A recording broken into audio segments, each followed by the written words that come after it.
Well, there's the fun in all that. What's happening? I don't think we've actually officially met. You're Gail, right? I'm Sandy. Nice to meet you, Sandy. I've heard a lot about you and all that, but I haven't quite made it back to you yet. When have you heard? That's the question. Maybe we shouldn't say. I heard a rumor that she may be joining the choir. Oh, that's a good rumor. See, that's a good rumor. That is a good rumor. I knew these people over here would like that. Mm-hmm.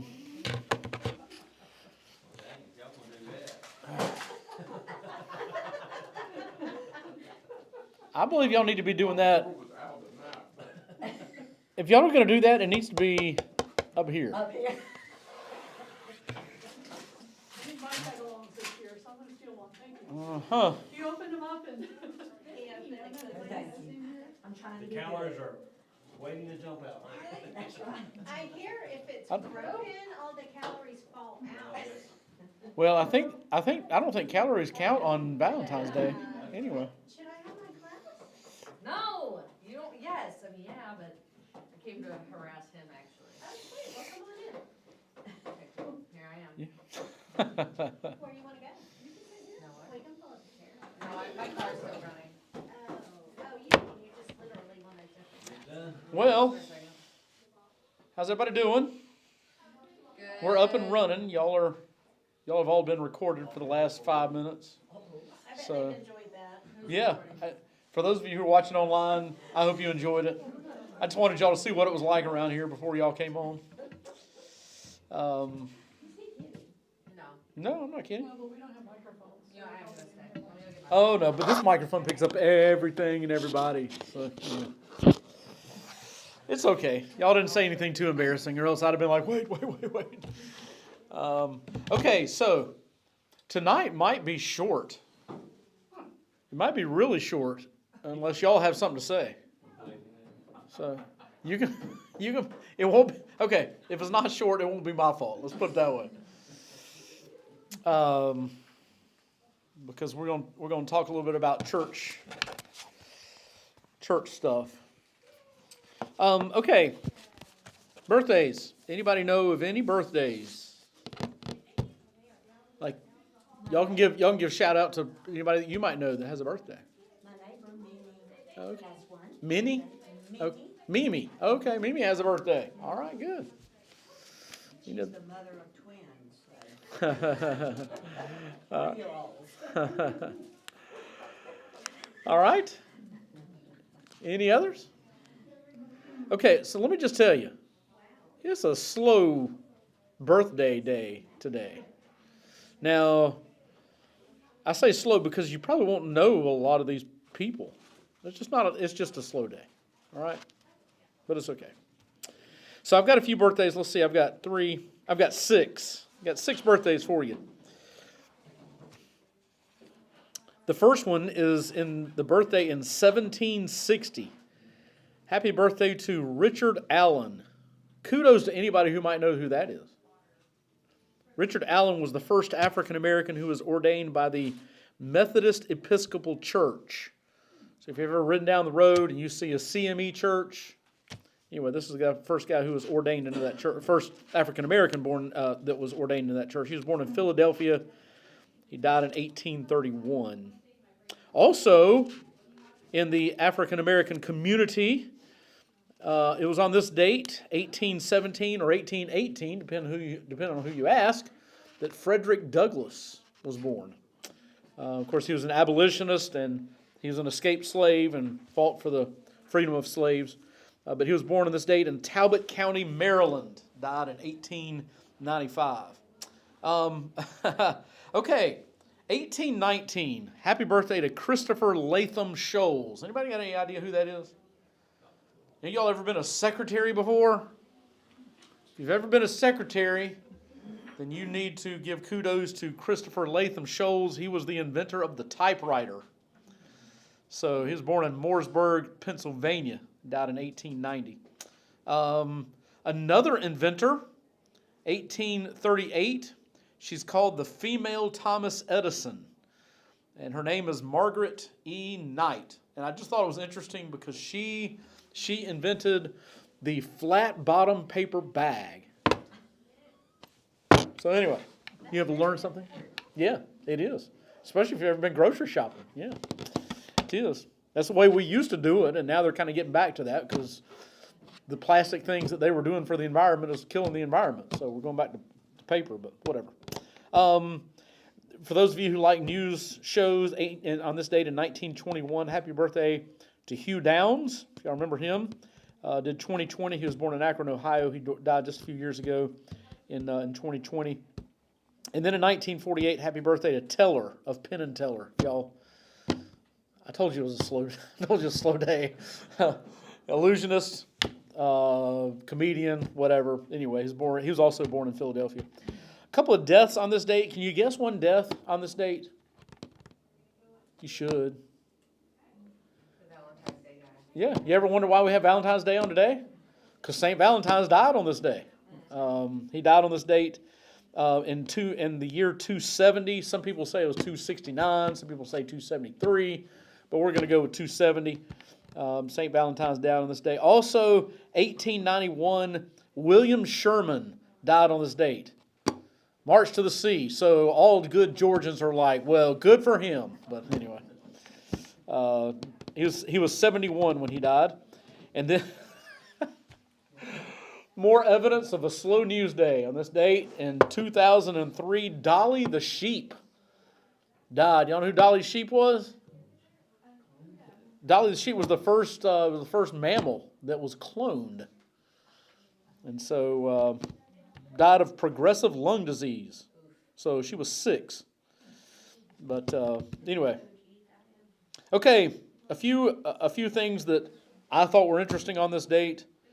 And this date in 1849 in New York City, the first sitting president had his photograph taken. How well do you know your presidents? 1849, sitting president. Who was the first sitting president to have a photograph taken? 1849? Nobody? James Polk. Yeah, that's what I said. Yeah, everybody knows him, right? That's exactly what I said. Such a famous president. On this date in 1929 was the St. Valentine's Day Massacre, orchestrated by none other than Al Capone. So a bunch of gangsters were killed on that date. Okay, so growing up, every Halloween, I was Dracula. I don't know, I just was into Dracula. So I would have my hair slicked back and had the fake teeth and all that kind of stuff. On this date in 1931, the original Dracula was released. Who was the original Dracula? That's a good guess. Wait. Yeah, Bela Lugosi. That was the original. So, 1931. And he's still, you look at pictures of him, just normal pictures of him, he was scary looking, I thought. But anyway. Okay, you Israel travelers. 1949. Okay, so you remember when we were in Israel, we went to the model that they built, and you can walk all the way around the model of Old Jerusalem. What now? That was really awesome. Yeah, it was very cool. So you walk out of there and you look to your right, and there was Knesset. You remember that? And Knesset is where their government meets. It's like their Congress. That's what it is. And Where the flags that we were trying to get. yes, that's right. Yeah, we're waiting for them to unfurl so we could finally get a good picture of it. Couldn't wait any longer. Took a picture, got on the bus. But it was on this date in 1949 was the first session of Knesset. That's all for that. And of course, that was a brand new country at that time. 1985, Whitney Houston released her debut album. Can anybody tell me the name of that first album? I want to dance with somebody. No? Fine. It's called Whitney Houston. Anyways, it was a trick question. And then two other released movies on this date. You may or may not care about it. The only reason I bring this up is because we brought it up in the practice round, and I thought Candace would appreciate it. On this date in 1991 was the release of Silence of the Lambs. So we were talking about it in the practice round because we were guessing the age of Jodie Foster. And what did we say her age was? She was 50. 58? Wow. Yeah, I think so. 58. Wow. She looks old. That's what So- I'm trying to get at. She looks What like do you she's been say? 58 her entire life. That's what I'm trying to say. I'm 40. None of you know that. You know an ass. All right, and I'm then just confused as to what's No, wait, happening. she was This is a Bible study class. and we're not here on 61. She was 61. six. right? Okay, 61. and the other Because one, 58 was Sarah Jessica Parker. Yes. Yeah. She's scary. And then in 1992, Wayne's World was released. I don't care anything about that, but I just thought it was funny because it was on the same list. But. All right, there you go. What was that? That was the intro. Oh. That was what that was. Okay. That's how he kills time to let Yes. people log in. Yes, because people are. Do people come in People are- online? There's people They do, yeah. watching right now? Yeah, we don't have a whole lot right now. We've got 4 who are watching on Facebook, none on YouTube. Is that what the other thing was? YouTube. I don't know. But then we have other people who watch this in arrears, and so we get started with something. And for those who are catching it later and they don't want to just fast forward, but anyway, okay.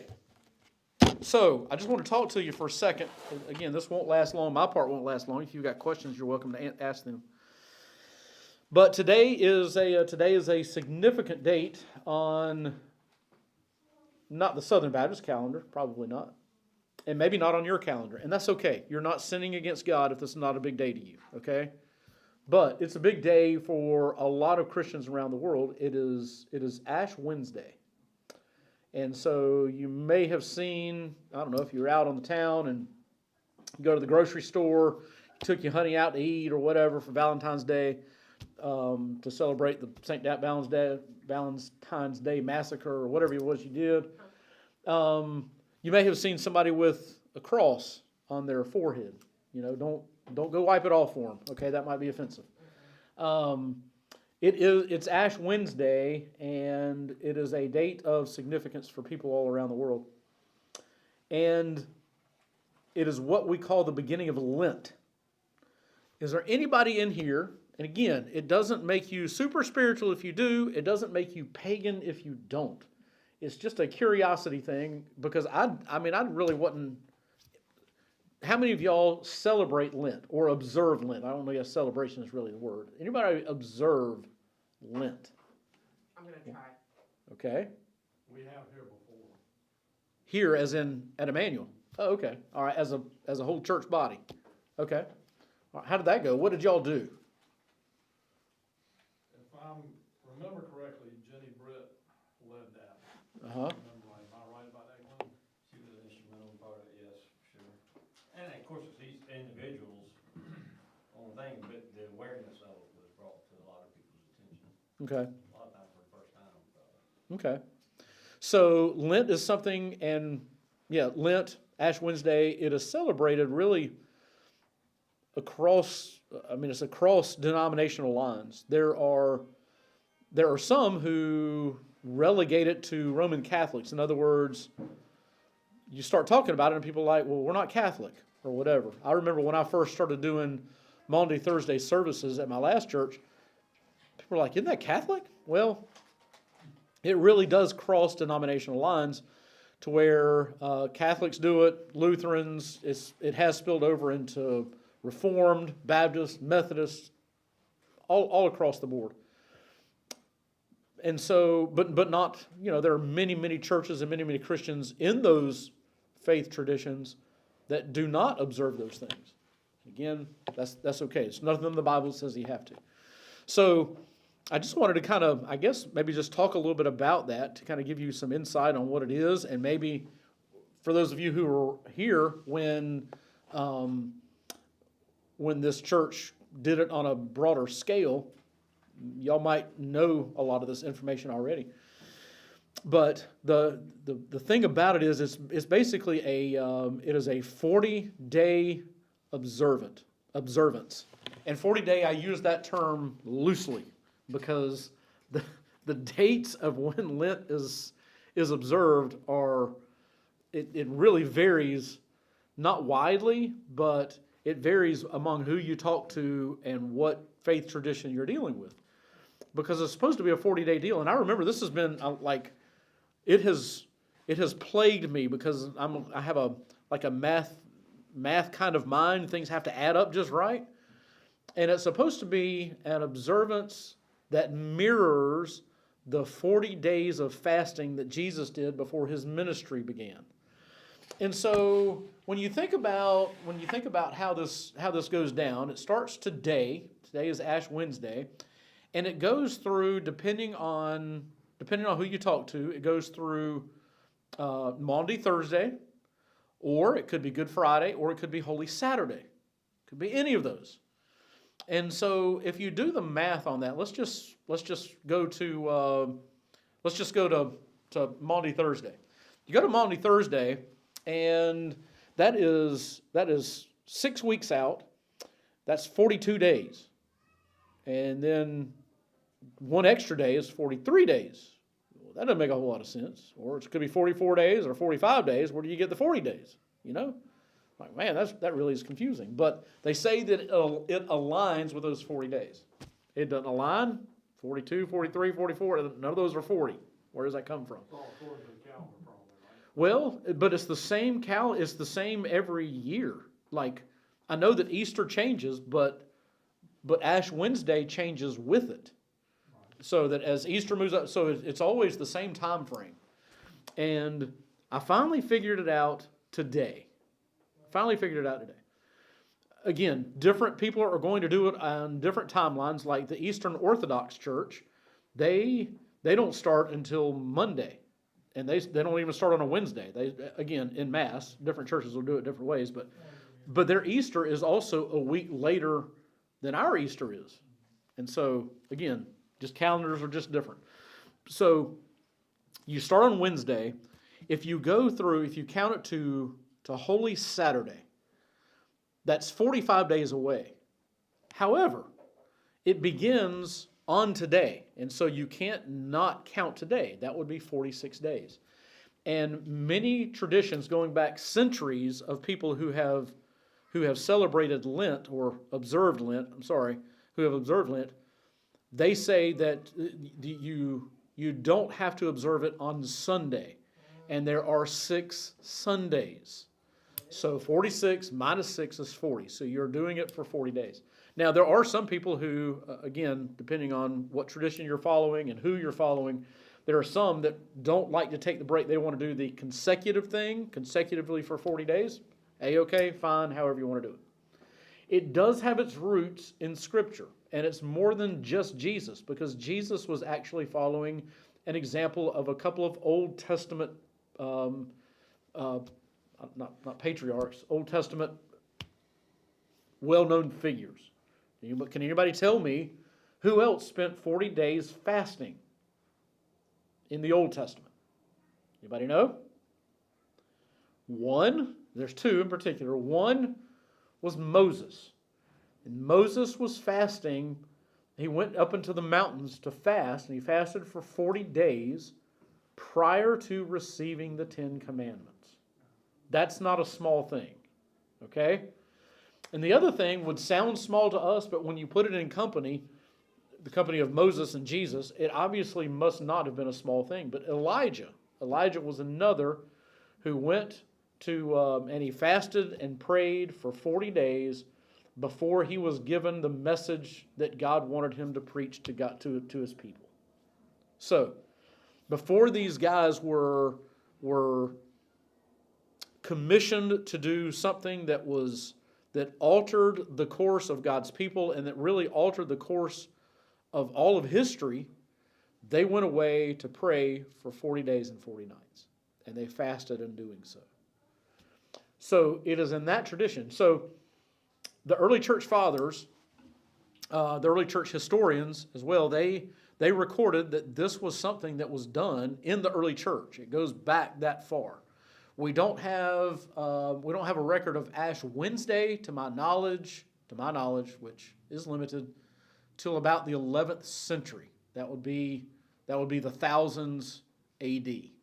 But all the way back then, you're talking about Ash Wednesday. and which is the beginning of this time of prayer and fasting. Now, on Ash Wednesday, what happens is this is primarily, to my knowledge, it is a primarily Catholic service liturgy that takes place where they'll have mass. They had mass probably at several points in times today, and those who wanted to participate in this observance, they would go down forward, and the priest would he takes ashes, gray ashes, and does a cross on the forehead. Okay? Now, it's interesting to me, at least, where those ashes come from, where they're supposed to come from. Now, this is maybe the tradition of where it comes from. I don't know if they actually do this all the time, but it's really cool if they do.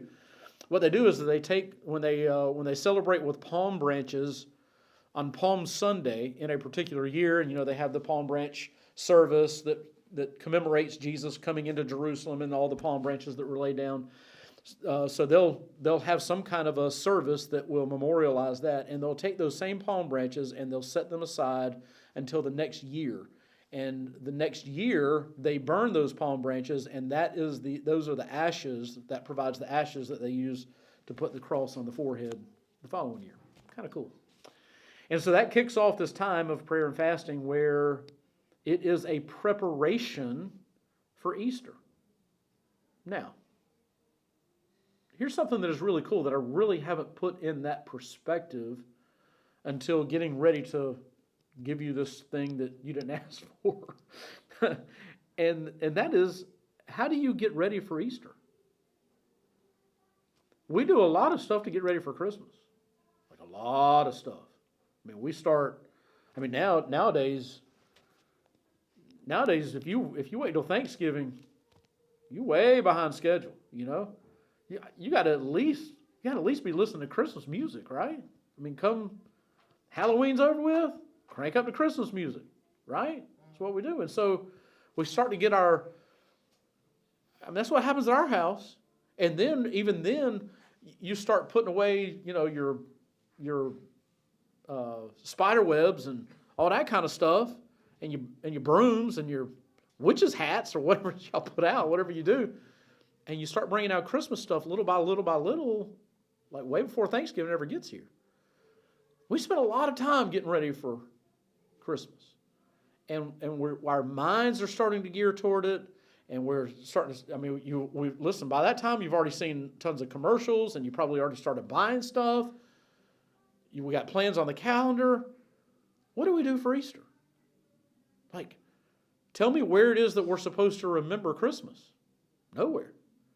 In fact, if you remember right, we talked about this, ain't but half the Gospels even talk about Christmas. So you ask the question, where in the Bibles that talk about Christmas? Matthew, Mark, Luke, and John. Ain't but two of them. Matthew and Luke. Mark and John, it's not even something they mention. But we are told to remember, like we did this past Sunday, we're told to remember the death, the burial, and resurrection of Jesus. And so Easter is really where it's at. It's the High Holy Day. And so shouldn't there be something that we're doing to gear our minds toward Easter? I mean, at least if you're in the choir, at least you got the practice for the Easter musical that's coming up, But other than that, what do we do? And so that's really one of the great parts about recognizing Ash Wednesday, or if you may not choose to do that part, but starting to do Lent is to start gearing our minds toward Easter. Now, what is supposed to happen? Shouldn't it be a year-round thing with Easter? Every Sunday should be Easter Sunday. Honestly, it should be, and there's certainly nothing wrong with that. But yeah.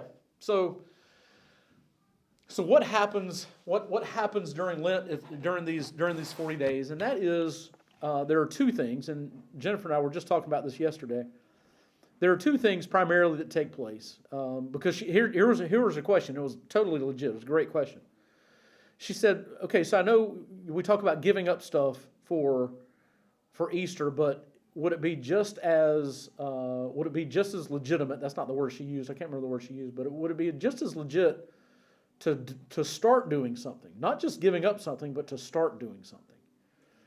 And my answer was, just based on the stuff that I've read and the stuff that I understand, so there's probably not this is not in the Bible, there's not a right or wrong way, but I think it's a good thing for us to think about it as a both and, not an either or. Because yes, the same way like in fasting, when we talk about fasting for a day or for a few days or whatever it is that God has led you to do in the past, if He's led you to do it, the purpose of fasting is you say, okay, rather than eating breakfast, rather than eating my eggs, at the time that I would eat eggs, rather than eating my eggs, I'm going to pray instead. And that's so it's a both and. I'm going to do without this, and I'm going to replace it with this. And that's what you try to do for 40 days.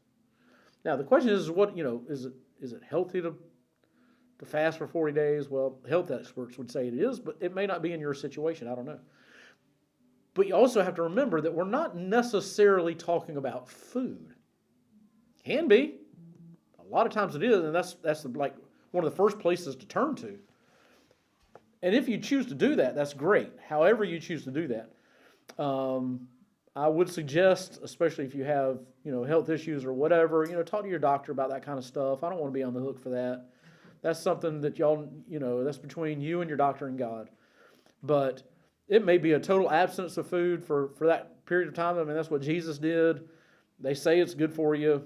I don't know about all that. But it could be doing without certain kinds of food. You could go without, there are a lot of people who observe this in the larger faith traditions. They say they're going to go without meat. They choose meat, and they're only going to do, fruits and vegetables or whatever, the Daniel diet, that kind of thing. I know that in my family, there have been some people in my family who, like my kids, and I was very proud of them for doing this. I didn't give them the idea. I don't know where they came up with it, but the last couple of years, periodically, some of them have chosen to only drink water. That's all that they're going to drink. So they don't drink any soft drinks or energy drinks or any of that kind of, not milk, none of that stuff. They just drink water for the entirety of the thing. And I thought it was really cool. It worked for them. And so it might be just a matter of doing that. It could be something different altogether. Ouch. Ouch. I think, what? You only drink water, so what difference does that make in your life? If you don't do it is that for health reasons, say get off caffeine or make my health better to get off caffeine or not to overindulge or whatever, or is it a broader picture to draw yourself closer to Christ?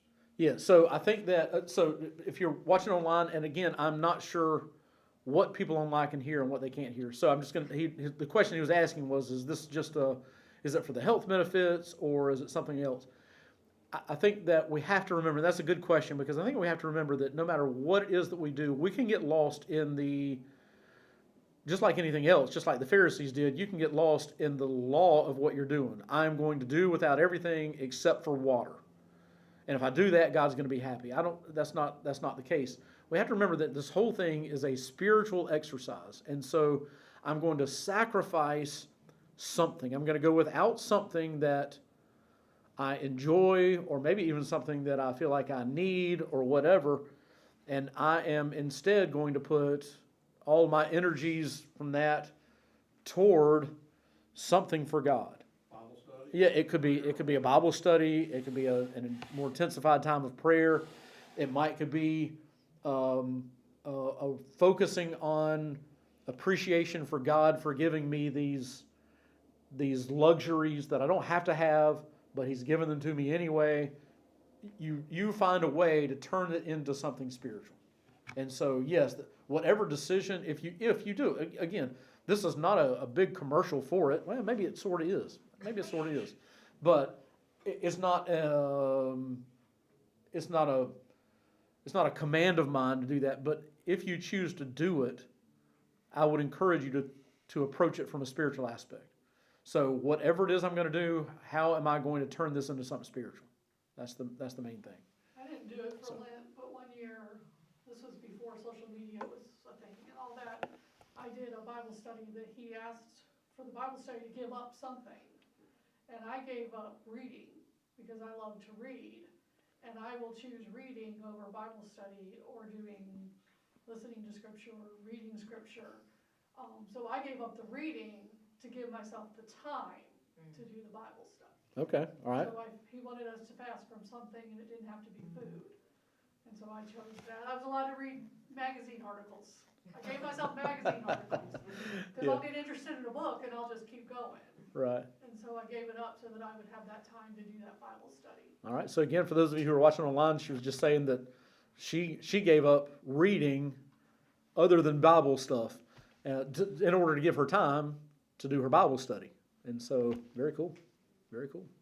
I have heard people talk about this a lot, and I have some family members who are Catholic, and I know a lot of people who were Catholic, but it seems to me that the emphasis has always been giving something up for Lent, and that's, the broader purpose of that is just sort of missed as far as I'm concerned. Right. Because what they emphasize is I'm giving something up for Lent.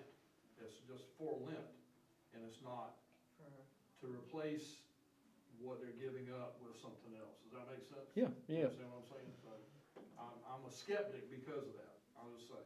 Sure. Well, I think, and again, it's also all a personal thing, and people can go through and they can say, I mean, let's just say that I'm only going to drink water, or I'm not going to eat food, or whatever. I mean, what kind of exercise is that if you're leaving the spiritual aspect out? Right. I mean, yeah, it might bring some health benefits or whatever, but I mean, I don't know. I could find better ways to do it than that. And so, yes, it has to be approached spiritually, or else you're missing the whole point. The whole point is, I'm preparing my heart for Easter. So, Question, yes. comment. I think it's good, so right now I'm in a situation where I got 2 devotionals for Christmas as gifts. And they're collecting a lot of dust. With only a short month and a half, they're just sitting there. And every morning when I wake up, I get up before my kids, and I'm drinking my coffee, and I'm on my phone, just scrolling.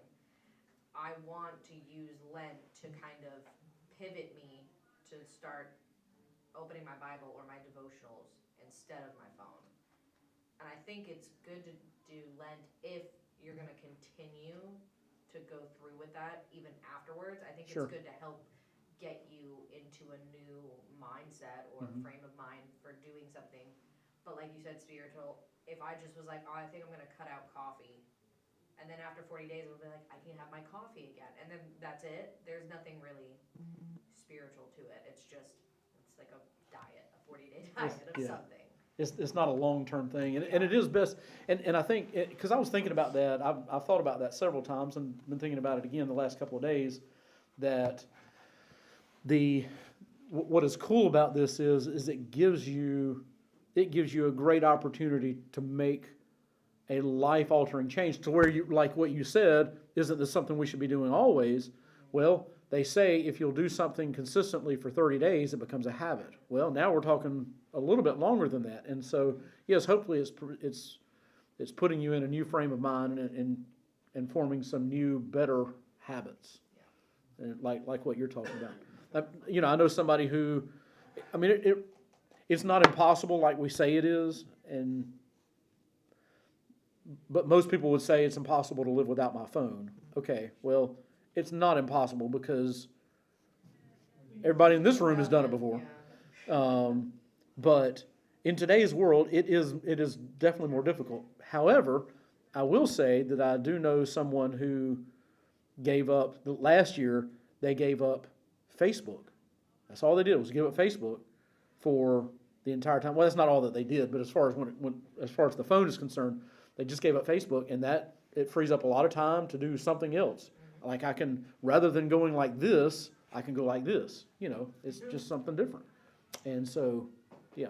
I do think, from what I've heard from other people, is that giving up the food, the spiritual aspect of that is Jesus gave up. Right. Oh, yeah. Type of thing. So it's focusing on that, yes, we're giving that up, kind of as acknowledging what Jesus did, even though you're not giving up all your food necessarily, even if you, but like, you know, let's just say you gave up chocolate for Lent. What? Would You know, chocolate? Well, just say you did. Yeah. You know, you can take your craving for it and your want of it to focus that to prayer, so that God doesn't let you eat it. Yeah. You know? Yeah. So I think that's some of where the food comes in, is also that it makes you rely more on Him to get through those hard times Well, and when you want it. I mean, that's and part of the point is it's supposed to be a sacrifice. I mean, it's not meant to be easy. You know, you can't tell me that Jesus going. I mean, I know He was God, but He was also 100% man. And for Him to go and Moses and Elijah, you know, go 40 days without it, they're preparing their heart by. I hate to say starving. That sounds awful, but by what is the word? Denying the body. And so anyway, yes, because when you do see fasting in the Bible, it is food. I think it's just a, you know, man's observant of this particular time. It could be something other than food, but food is certainly a great place to begin the consideration of it. Put it that way. So, anyway, there you go. That's just a little bit. I just wanted to kind of let you know a little bit about the history of it and what it's all about. And if it's something that you choose to do, I pray that it'll help you get closer to God, somehow steer you towards some Christian disciplines. And if you choose not to do it, hopefully maybe just the facts of it are interesting to you, how it has kind of unfolded. So, next week, we'll get back into Revelation chapter 6. The four horsemen. Y'all heard the four horsemen of the apocalypse, you know? And I'm not talking about the wrestling group. I'm talking about the four horsemen of the apocalypse. Well, that's where we'll start next week. About to get crazy. Okay, prayer requests. If you're watching online and you got any prayer requests, go ahead and start typing those into the comment section right now so that we can get those here very quickly. Before we get out of here. Any prayer requests in the room? Yes. I like Shoot to it. talk. No, but I'm leaving on a flight tomorrow morning to go see my grandma because she's having a total hip replacement tomorrow morning. Oh. And no one else can take care of her. Oh, so wow. I'm going to do that. And where is she? Fort Myers, Florida. Okay. So I'm going to do that. I'm going to stay with her for the weekend until Monday. You Sunday can't night. Sunday school? Wait, you're teaching Sunday school. You're supposed to be teaching it. You're gonna be gone. How are you going to teach Flight. Sunday school from... I'm not. That's what I was going to tell you. I was going to bring you your leader. Oh, my goodness. Anybody want to teach my Sunday school class Sunday? She's 79. I can't let something happen to her, and I'm not there for it. All right, pray for Raina and her grandma. Please. Raina's traveling. Grandma's getting hip replacement. And I'm finding us another Sunday school teacher. You're not Okay. even going to be here. You have a son that's getting married. Yeah, he's getting married. Yeah, pray for my son getting married on Saturday. My goodness gracious. I ain't old enough for this. Anyway. Do you remember when he was little? All right. Yes, I do. You think about it, you're like, I'm not going to think about it. no, cry. I will not think about it. They already have bets going as to whether or not I'm going to cry on Saturday. Definitely will. So Tell him I'm in on that bet. You're definitely going to cry. I'm the only one who's betting against it, but I'm betting against it. I'm not going to cry on Saturday. Are you doing the wedding? I'm doing the wedding. Yeah. Oh, no. Yeah, no. So Madison is really, really nervous about me doing hers in September. So That's who needs to be worried. y'all all just So you're going to walk her down the aisle and then you're going to be like, I am going to walk her down the aisle and "Okay, then here I go." shift. Yeah, that's how it's going to go. My dad did mine fine, and my sister's fine. Aw. And you did my kids fine.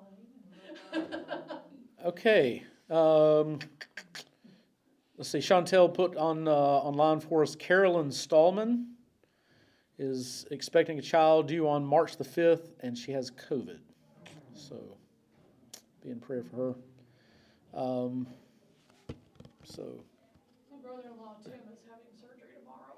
Brother-in-law Tim having surgery tomorrow. Okay. Gene asked us to pray for the nation, all that's going on, all the craziness that's going on around us. Be in prayer for the Betty Wood family. She passed away. All right, let's go to God in prayer.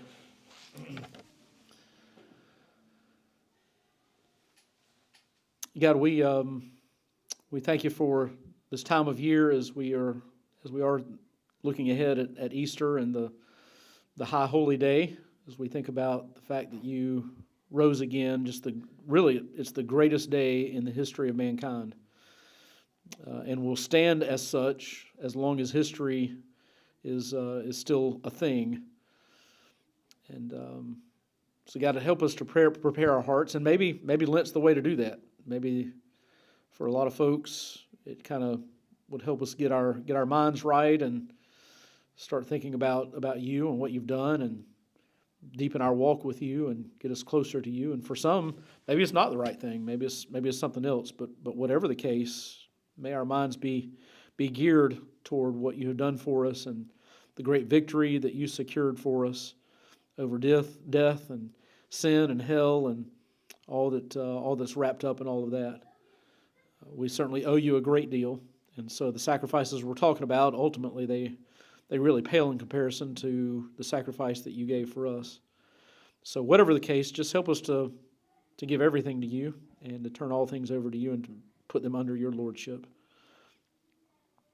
God, we lift these prayer requests up to you and just ask that you make a change, that you do what you do, and in your wisdom, we ask for you to do the best thing. And we know what we want, but we don't always know what is best. And so we trust you and trust those things to you. Give us wisdom, give us courage, give us faith, give us all that we need to face the difficulties of life. Thank you for our time together tonight. We thank you for Emmanuel Baptist Church. We thank you for the kids that we hear out in the hallway, and the opportunity that we have to minister to them and to disciple them. Help us to take advantage of that every chance we get.